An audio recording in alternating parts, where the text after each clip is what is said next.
Hi నమస్తే అండి. ఇప్పుడు ఒకసారి ఈ బాత్రూమ్ చూడండి. మీ ఇంట్లో బాత్రూమ్ ఏ కండిషన్‌లో ఉందో నాకు తెలీదు. ఇదైతే చాలా లీకేజ్ కండిషన్‌లో ఉంది. ఇక్కడ ప్లంబర్ చేసిన మిస్టేక్ వల్ల ఈ టోటల్ టైల్స్ పగలగొట్టి మళ్ళీ డబుల్ చార్జెస్ ఇచ్చైతే చేసుకోవాల్సొస్తుంది. అసలు ఈ టైల్స్ ఏసిన అతను కూడా ఆయన బ్యాక్ సైడ్ అయితే సిమెంట్ కూడా సరిగ్గా పెట్టలేదు.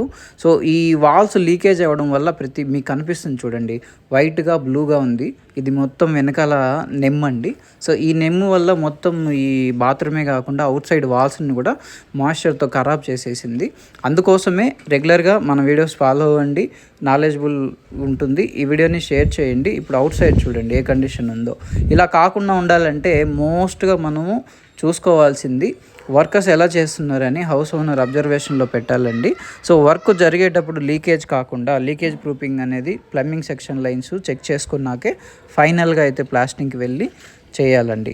లేదు అంటే ఈ విధంగా